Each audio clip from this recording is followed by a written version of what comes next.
entry for this year's Metro Manila Film Festival. The story is about the lives of two people. Queenie, a successful skincare entrepreneur, and Kingston, a veteran furniture maker who will do anything to protect the lives they have worked so hard to achieve. Their families, their careers, and their dreams. Their worlds collide when an explosive first encounter turns them into instant rivals.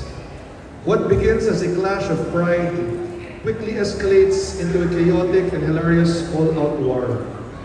Determined to outdo and sabotage one another, they become each other's worst enemies. But an unexpected turn of events forces them together, leading Queenie and Kingston to uncover the fears and wounds they have long tried to bury. Can two sworn enemies set aside their differences before their obsession with winning? And can their desire to prove they are right cost them everything they have worked for? The Greatest Showdown is a comedy film top billed by Vic Soto and Vice Ganda as lead actors. June Robles Lana as director and scriptwriter. Jumbo Albano, and produced by ABS-CBN Film Productions, Inc. The Idea First Company, APT Entertainment, Inc., and MZ Productions.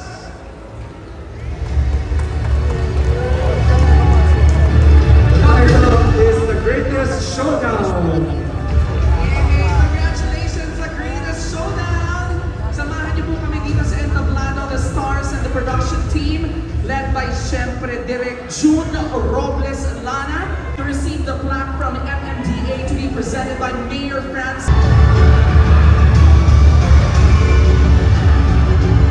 Oh my God! Meron tayong surprise Best Actor, Vice Ganda!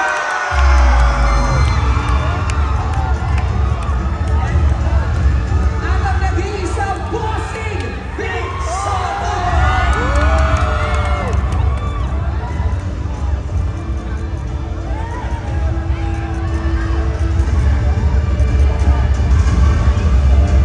Congratulations po sa pelikulang The Greatest Showdown!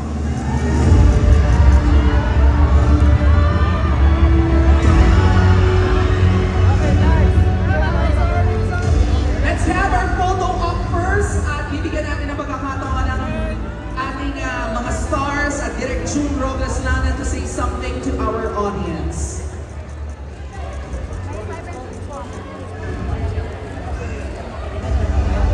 What's up mga Dapper Cats?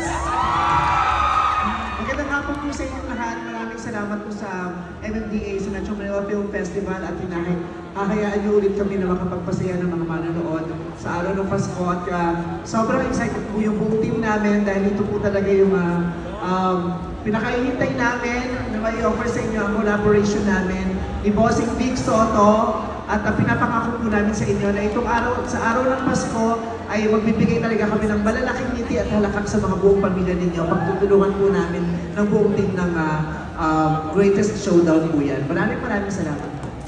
And Bossing Vic Soto! What's up, madlang people?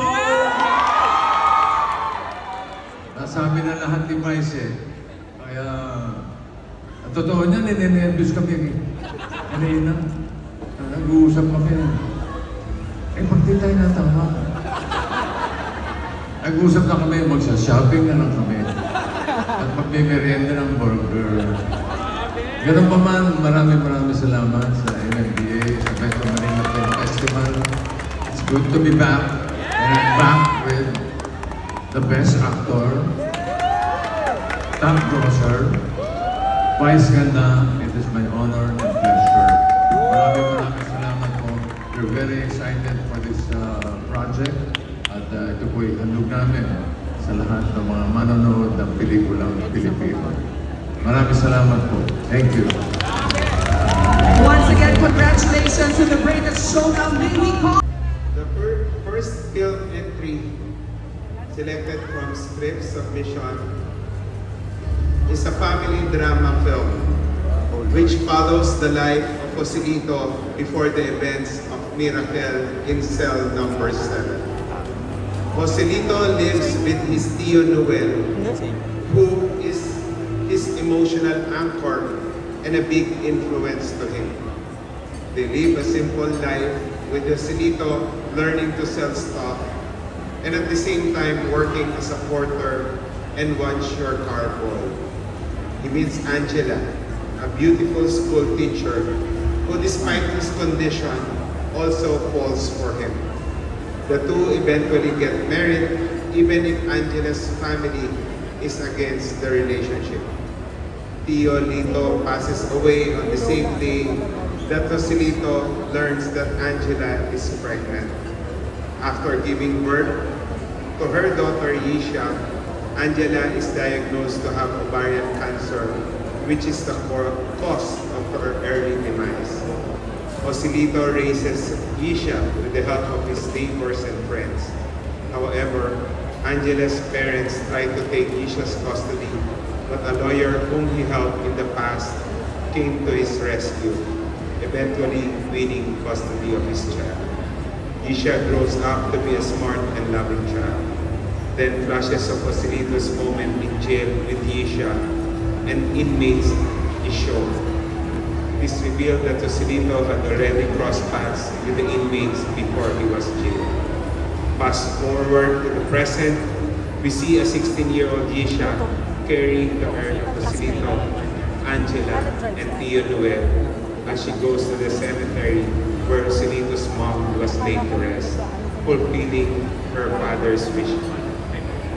The entry is from Viva Communications with Aga Mulak as lead actor, directed by Noel Naval with Mel Mendoza del Rosario as scriptwriter.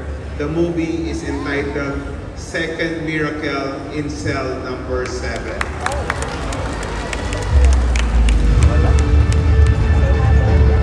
Congratulations! Second miracle in cell number 7. Please, the stars and the production of this movie, join us here on stage.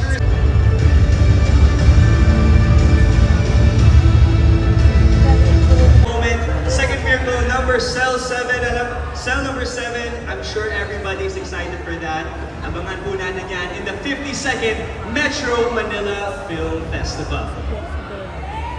Again from Viva Communications, Second Miracle in cell number 7. Congratulations po sa inyo at para naman sa ating susunod na official film entry. Mayor Menchi. Okay. The second movie of the 52nd Metro Manila Film Fest is a 10-year-old Amir is a gifted child who was born with a light in his eyes. He sees things beyond the reach of ordinary people. In Amir's world, mythical creatures live quietly among mortals. Dragons, giants, birds, and fairies that protect the village. These creatures, unseen by most, slip through the veil between world roaming in the earth and interacting with Amir. However, the villagers do not believe Amir when he tells them about the creatures. Not even his father, Ali, whom he shared a moving bond. Ali wishes that Amir would learn the ways of the world, rather than getting lost in myth and legends. His mother, Lucia, is forgiving and supportive of his son, exploit and called him my prince. One day, an old man reveals to Amir that he sees the creatures to that the lake is a portal to the underworld where the mythical being live. The old man added that not all the beings are good and some malevolent forces will soon emerge to wreak havoc among the grounds. Amir rushes to warn the town of the impending catastrophe. The entry is a fantasy drama film from GMA Pictures with Sig Dulay as a director. The film stars Dennis Trillo, Will Ashley, and Glyza De Castro. Asghar Aspira as Amir, and Mr. Ricky Lee and Anjali Achesa as the scriptwriter. Amir. So the movie title is Amir. Congratulations to Jimmy Films and the movie Amir! Tawagin po natin sa entablado ang cast members at ang production team ng pelikulang Amir to receive the plaque to be presented by FMDA and Mayor Menchie Avalos.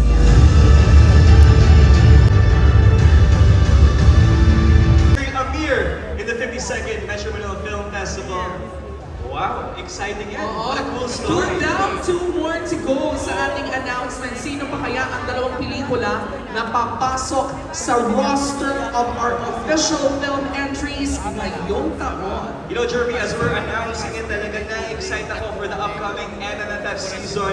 Maraming aabangan ang mga Pilipino this Christmas. Individuals enter a mysterious carnival, expecting fun and excitement. Instead, they witness gruesome death after gruesome death as rides and attractions turn deadly.